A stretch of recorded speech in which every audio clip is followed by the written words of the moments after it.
There's something very strange going on in Cannock Chase. The forests and heathland that make up the area of outstanding natural beauty are home to all different kinds of British wildlife, from foxes and badgers right through to muntjac and fallow deer. But the locals seemingly know of other wildlife that allegedly prowl the area. Are some paranormal in nature, or government experiments gone wrong? Or even not of this planet entirely?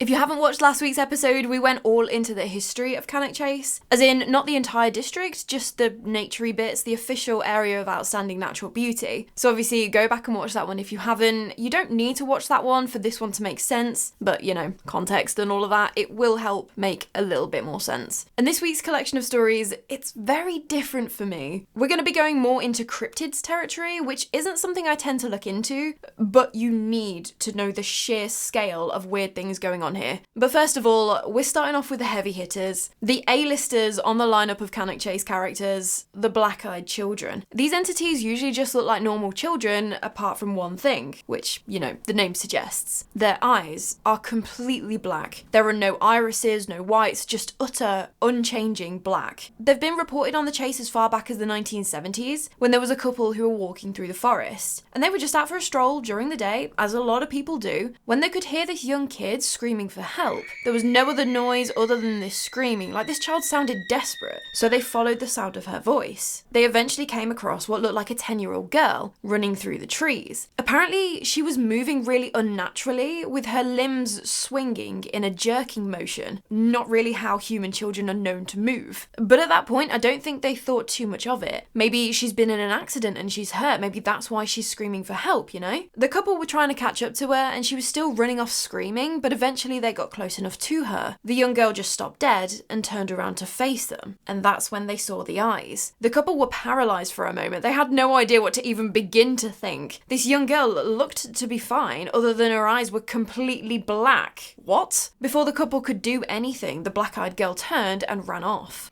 The husband and wife didn't even know what to think. They'd just definitely seen what they had saw, but they just couldn't make any sense of it. They got back home and decided, you know what, at the end of the day, as far as we know, there is still a kid out in the forest running around on her own. Those screams sounded terrifyingly real. She sounded like she really needed help, so they decided to call the police and report it. They decided that at least for now, it's probably best to leave out the part with the black eyes, just to make sure the police don't start thinking that they're crazy and they actually go out and look for this kid, which they do. They followed the trail where the couple had been walking, but they came across nothing. No clues, no tracks, and definitely no missing kid. And Lee Brickley, the author who has written a lot about Cannock Chase and the weird goings on, his auntie had a similar encounter to this couple from the 70s. She was about 18 at the time and was out on the chase with a few mates. She again heard a child crying. This time it was at night, so she followed the sounds and came across the girl, who apparently looked straight up at the aunt with jet black eyes before turning and running off again into the woods. But it's just story after story of this, and the reports are even getting more recent as well. On the 13th of September 2004, a couple were out walking their dog in the forest, when this time they heard a little girl laughing and giggling. So that's a different spin this time. She still sounded like she was on her own though, and she sounded young, so, you know, probably best to check on her and make sure she's okay. Make sure her parents or someone is actually close by. So the couple left the path that they were walking on and followed in the direction of the giggling, but they had no luck. They didn't spot her, so they thought, oh, you know, maybe she's just run off back to her parents. She doesn't sound hurt or scared or anything, so must be okay. They walked back the way that they'd come, back onto the path, ready to go home, when they saw something in front of them. It was a little girl, standing directly on the path, completely motionless, blocking their way home. And they were stood staring at each other for a little while. The couple noticed that the little girl was wearing this white, old-fashioned dress, but the thing that really chilled them was, of course, those eyes. Black, emotionless, unblinking eyes, and an incredibly creepy, unsettling smile. But perhaps the worst detail of all, yet even worse than seeing those inhuman eyes, her neck was tilted to the side in a very unnatural way. Almost a bit like the bent neck lady from The Haunting of Hill House, who was absolutely terrifying, let me just say. The couple attempted to call out to this black-eyed child, but she didn't respond. The couple's dog, though, he'd obviously noticed this entity standing in front of them, and as dogs do, he was trying to get closer to her, give her a bit of sniff, see what's going on, on. I can just imagine my dogs in this situation. One would stand directly in front of the kid and demand to be cuddled, and the other would be so beside himself with excitement that he would probably knock the kid over. But this dog, he didn't get too close before the kid seemingly snapped back into life. She span around and ran off back into the trees, all while giggling to herself. And that's the last that they saw of her. The couple nor the dog saw this little black-eyed girl again, and they were able to make it back home. But still, very creepy encounter in the forest. And ever since Lee Brickley started bringing these stories to light, interviewing witnesses and whatnot, the stories just keep coming in, including this super creepy one from back during lockdown. God, remember that?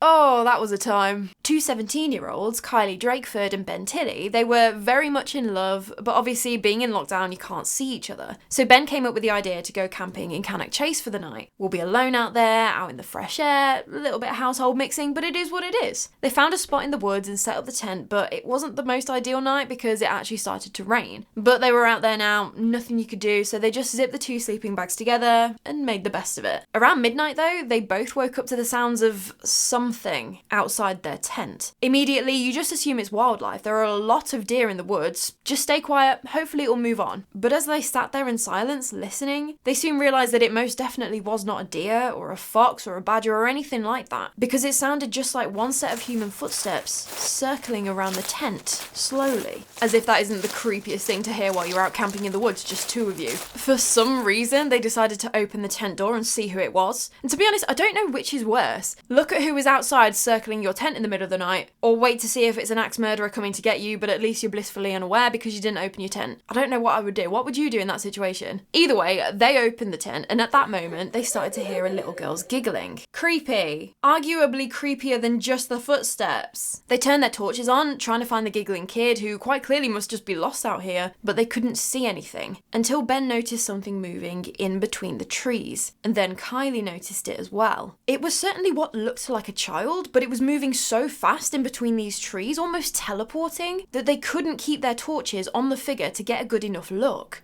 until the little girl stepped out from behind one of the trees and just started staring at them with her coal black eyes. Her giggling was getting louder and louder, and it sounded like it was echoing from all around them, even though they could clearly see that she was just stood in front of them. And then just like that, she ran off back into the trees. Ben and Kylie were locals. They'd heard of the black-eyed kids before, so they knew better than to follow the little kid. So they just stayed put in the tent, funnily enough, unable to go back to sleep after that, praying that nothing else was going to happen to them. Thankfully it didn't, and by 7 a.m. the morning light helped them to feel confident enough to finally unzip the tent so that they could make a hasty exit. But something was different about the clearing that they were camped in. All around the tent there were stones arranged in a circle that most definitely were not there when they first set up camp last night. And hanging from the trees, those Blair Witch style twig arrangements, in places that would have been impossible to miss even in the fading light last night. Which is very interesting if that is what actually happened. Remember the group of teenagers who'd camped out in 1997 that we spoke about last week? Weird, right? Obviously after what had happened last night and now seeing all of these very sketchy goings on outside their tent this morning, they straight away just packed up their tent and headed right back to the car. As they were on the walk back, Ben was in front and he just heard Kylie, who was pretty much directly behind him, let out the most blood-curdling scream. Obviously took him by surprise, so he whipped round just to catch a glimpse of the black-eyed girl staring at them from behind a nearby tree. Terrifying. No!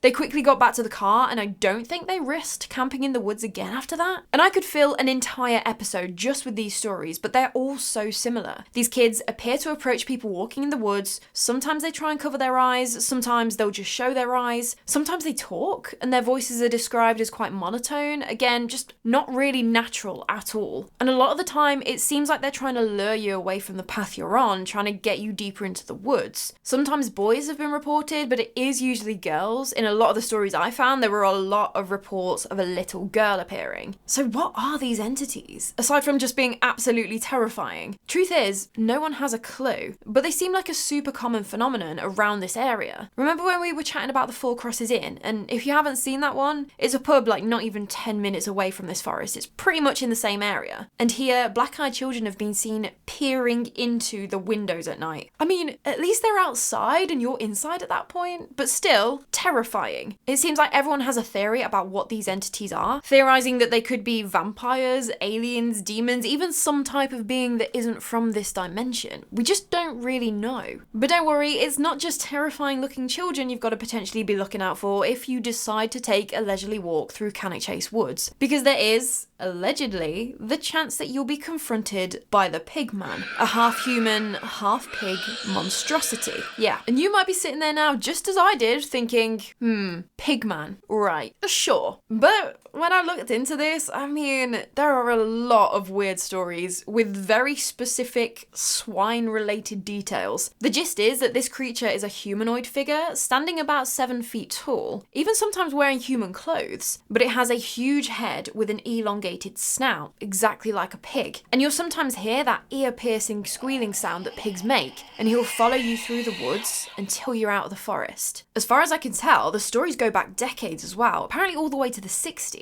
And then as the internet came along, interest in the paranormal grew and whatnot, even more people started coming forward with their stories, like this one from a couple called John and Anne, who were out walking around Castle Ring, you know, the Iron Age earthworks, in October 1993, and they started hearing weird noises coming from the tree line. They just assumed it was a couple enjoying each other's company, and so started moving quickly away from the area towards their car. But when John turned back towards the direction of the noise, he saw this huge figure, complete with the pig-looking head, just standing in the tree line. He got his wife's attention, who saw it too, and they decided, yeah, it's a good time to finish up their walk. Smart, I'd say. You don't know what it is, you just don't want to be messing with it, you know? Just walk away. In 2006, there were a group of about 5 mates who had decided to camp out in the forest one Friday night, and it was as bootstrapped as it got. All they had with them was one sheet hung up in the trees. But they had a good time, all had a laugh, and the only off thing about that night was that the police had showed up and told them to put the fire out, but they'd said no, and weirdly, the police didn't argue, they just got back in their car and left, which they all thought was very strange, but whatever, they've left us alone, that's fine. They carried on having a great night, and they decided that they were going to come back the next night a little bit more prepared and do it all again. So this one particular guy, while his 4 mates went to work in the day on Saturday, he'd gone and got tents and things, he'd set it all up a little bit deeper in the forest, got firewood, all sorts. But then a couple of his mates came back to the forest and kind of said to him like, look mate, no one really wants to come back and camp again tonight. He was a bit irked, he'd just spent the day getting all of this set up, spent money on tents and whatnot. Thing was, no one even wanted to go back into the forest to help him break down the camp and take it all home. So he decided, you know what, I set it all up on my own, I ain't afraid, no one's gonna come and help me take it all down, I'm just gonna make the most of it, I'll camp here on my own tonight. So he'd gone back home for a few bits, and in the evening he drove out to the forest again. The light was fading, he was a bit more like,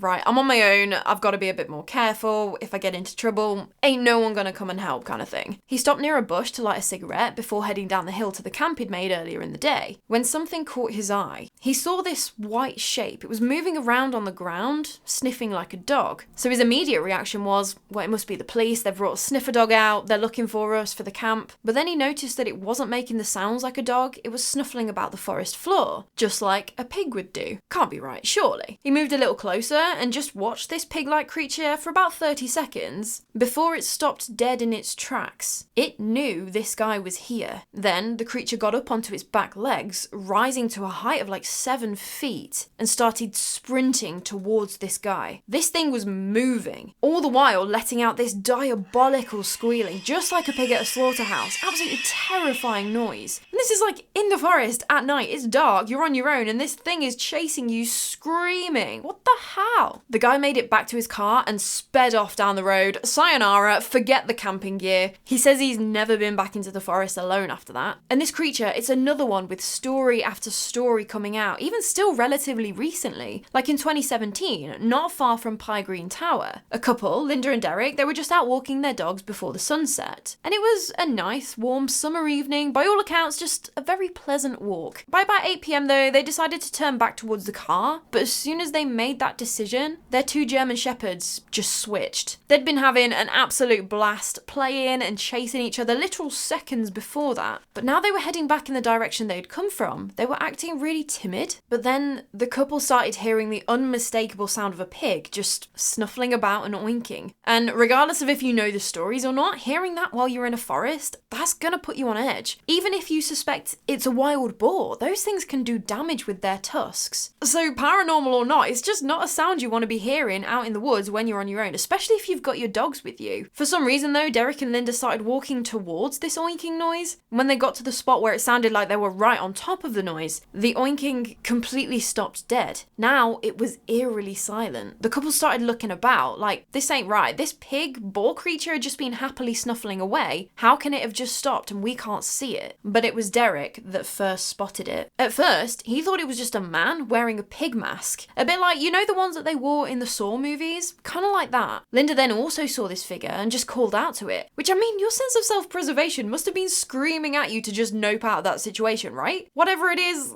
can't be good. Or is that just me? Even if I had no knowledge of this supposed pig man, seeing a man dressed with a pig mask just standing there in the woods staring at you, that can't be a good thing. Just leave. I don't know.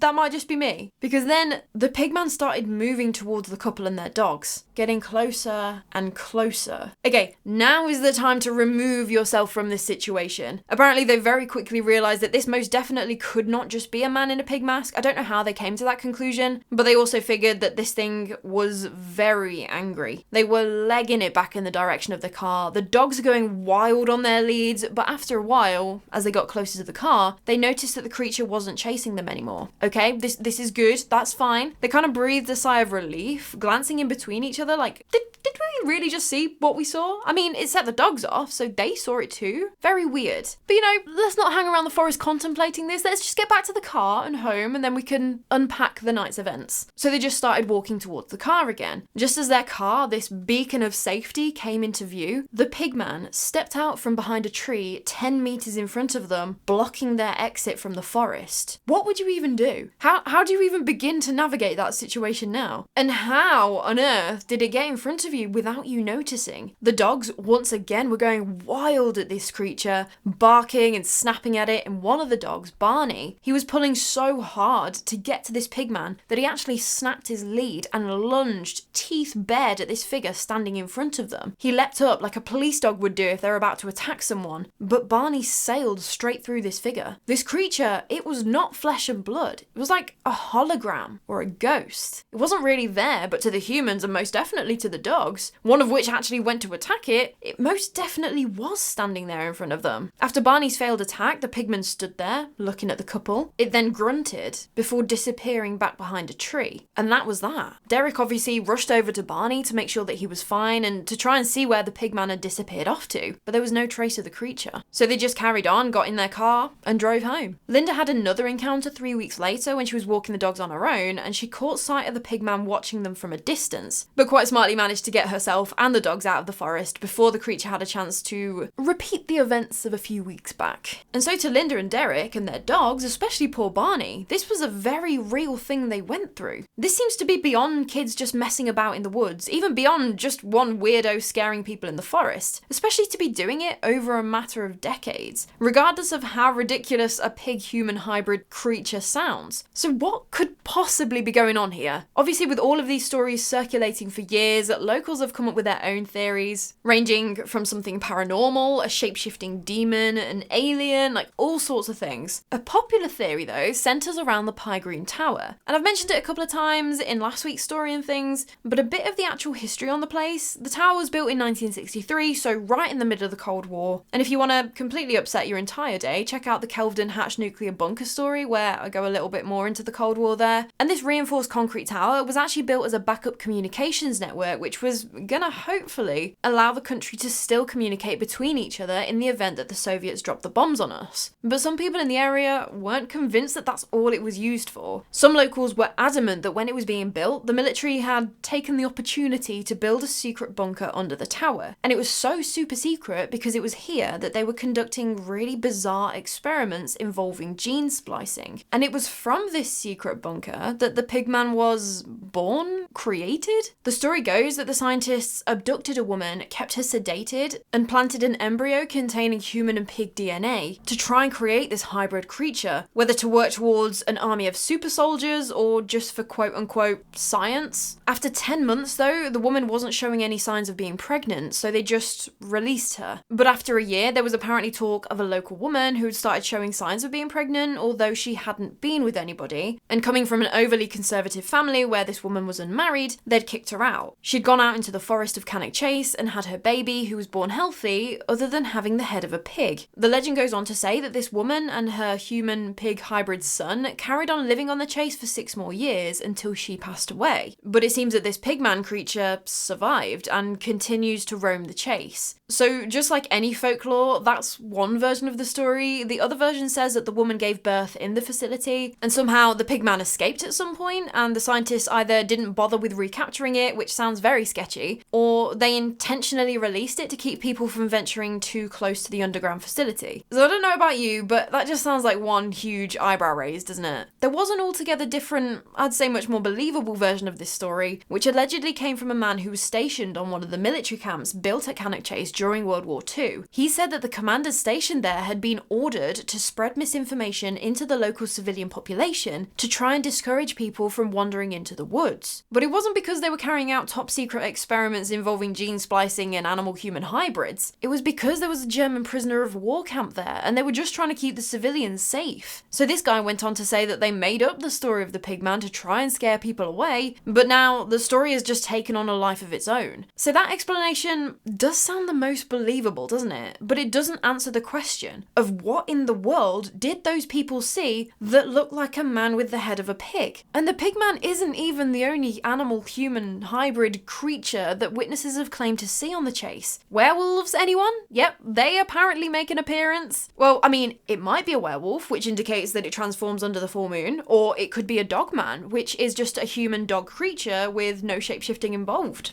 But whichever it is, there are multiple witness accounts of a fur-covered beast which moves around on its hind legs, being about 7 feet tall, which is pretty terrifying. In 2007, there was a scoutmaster who was near the German war cemetery, and he saw this creature slowly moving about between the graves. I don't know whether he disturbed it or anything, but all of a sudden, the beast reared up onto its back legs and ran off into the trees. In a separate incident, again in 2007, a postman also saw this creature. I don't know whereabouts, but again, it got up onto its back legs and ran off. But the most compelling report for me came from a year before this, in 2006. The only thing is, it's not technically in the area of outstanding natural beauty, it's not in that foresty bit, but it was just too weird not to tell you about, because it was here, near junction 10A of the M6 motorway, that this dogman creature was allegedly involved in a car collision one night. I say involved, it kind of caused it. There were multiple cars involved. Luckily, no one was seriously hurt. The cars could be driven off the motorway, it was all fine. But basically, what happened was there was a middle-aged woman driving a car along the M6 when all of a sudden she saw a person in the middle of the carriageway. Obviously, she hit the brakes sharply to avoid hitting them, which caused cars behind them to go into the back of them and so on. But when the police asked her to describe this person, she kind of got a little sheepish. So the police were like, okay, here we go, we're going to get the real story now. But she was adamant, no, there definitely was something on the road, but she said that it hadn't been wearing any clothes. Instead, it was covered in a thick layer of dark fur, like a dog. Only it wasn't a dog because it was walking, like a human, on its hind legs. When the cars started piling up, the creature had ran off over to the other side of the motorway and into the darkness. So the police were skeptical, to say the least, and kind of just dismiss it as,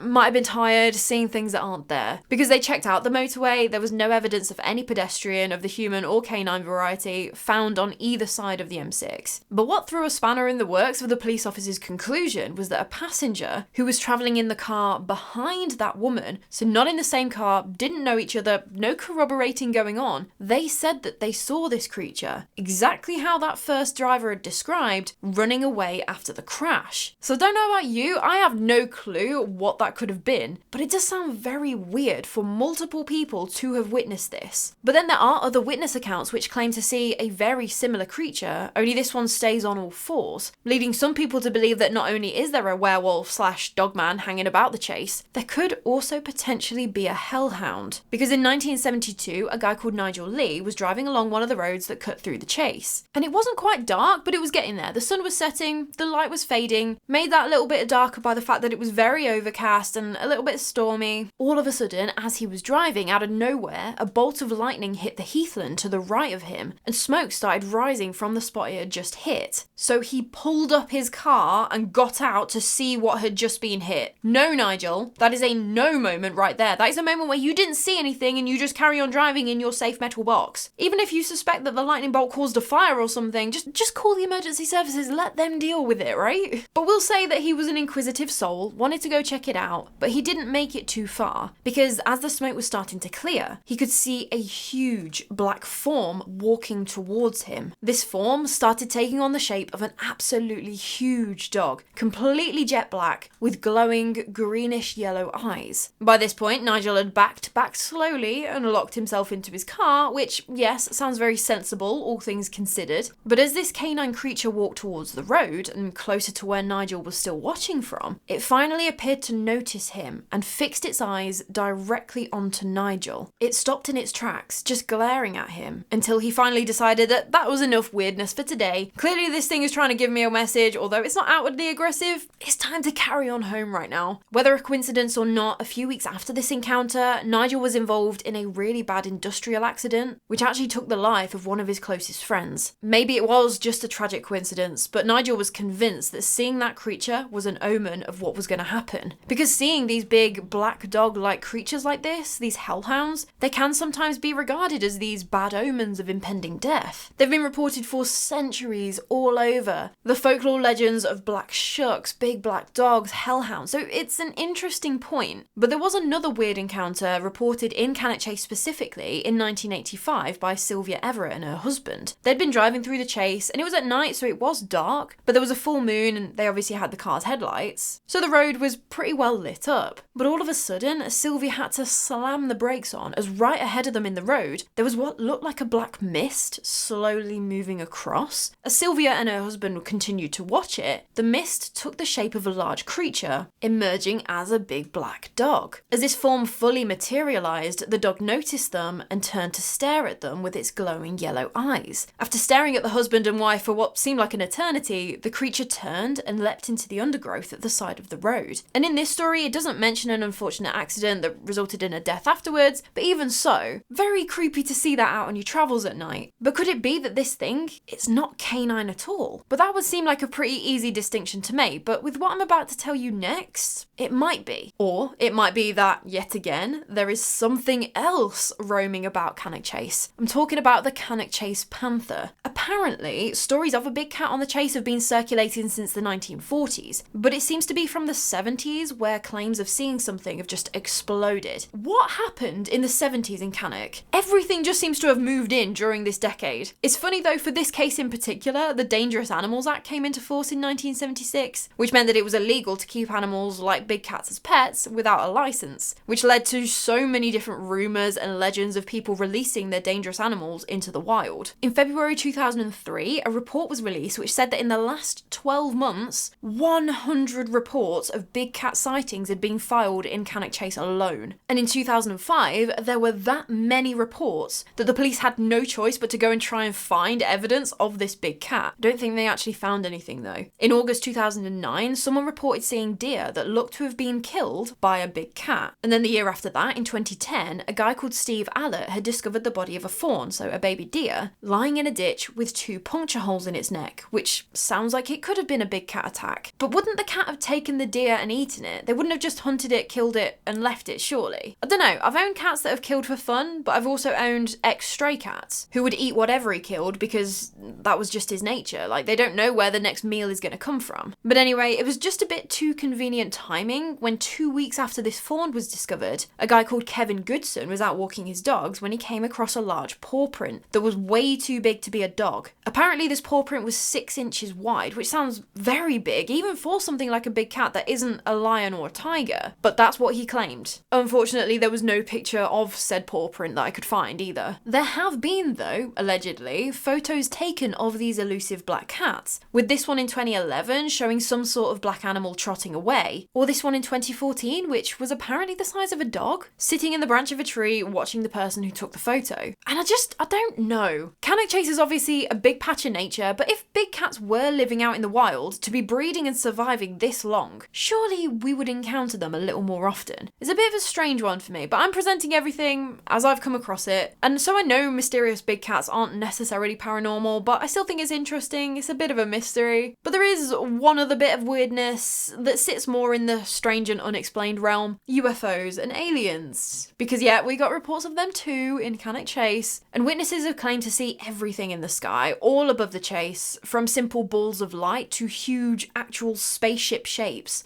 There was one encounter where a guy was driving through Cannock Chase one night when the sky almost like lit up, and he saw what he described to be a UFO, and it was massive, at least 200 meters long, and it was so close to him that he could actually see the little windows in this thing. So obviously you're seeing that is very weird, potentially could be your eyes playing tricks on you. It is nighttime, you're driving on your own and whatnot, but the super weird part about all of this is that as he saw this UFO in the sky, all the power to his car completely died. After a few seconds, the car came back to life, and with his headlights on the flying craft, he could kind of see this mist, almost like clouds, was coming out of the sides, and these clouds were forming around the UFO, eventually camouflaging the whole thing as it flew slowly away. Could you imagine if dash cams were a thing back then and you caught that? That would be incredible, because otherwise it just sounds so unbelievable, doesn't it? But UFOs, they're not just something that's lumped into Cannock Chase for the hell of it, because back in 1964 there was, again apparently, part of a UFO which crashed near to Penkridge, which is not far from the forest itself.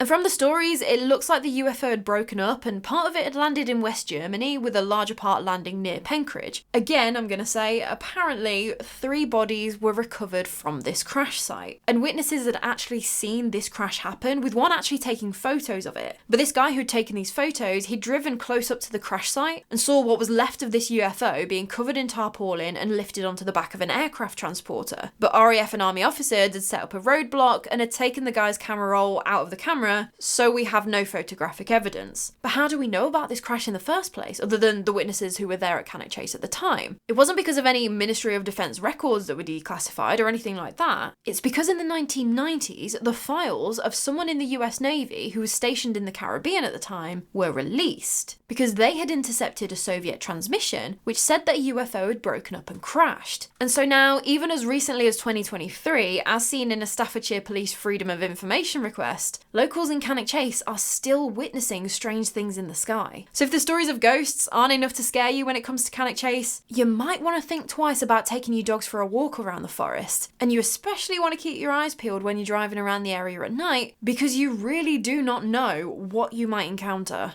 So there you go, part 2.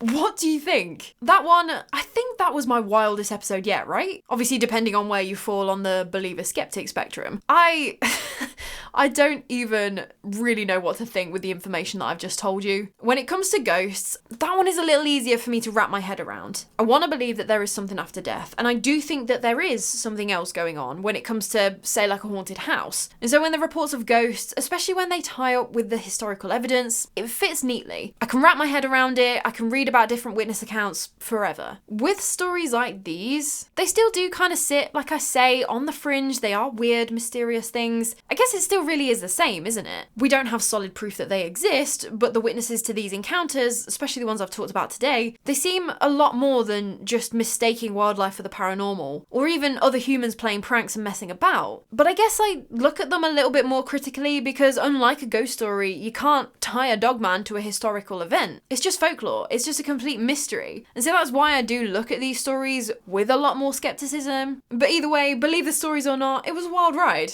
I had fun. I hope you had had fun too, listening to all the weirdness, regardless of what you believe. And I have nowhere near covered Cannock Chase though. I probably have maybe like 2 more episodes of things I can say about the chase, but I'm not going to fill like an entire 4 weeks with just one location. I'm going to break it up a little bit and come back maybe at a later date if you want me to. There's talk of catacombs, and Shugborough Hall, which sits in Cannock, is said to be haunted too. Like, there's a lot more I could say, so let me know if you want me to carry on at some point. But anyway, I want to know what you think. Have you ever experienced any of the weirdness that I've talked about today? Or do you not believe a word of it? And if you don't, what do you think happened to all those people that had the experiences? Because I'd be very interested to see other people's theories on this. And if you enjoyed this video, please let me know by leaving a little like on it. And if you haven't subscribed yet, please do. I have so many other interesting stories lined up. But that is all from me today. I cannot wait to chat with you more about the morbid, mysterious and macabre. So until next time, sleep safe. What the f*** are they doing out there? There's been so much noise out there today. Could you just not? I'm trying to record.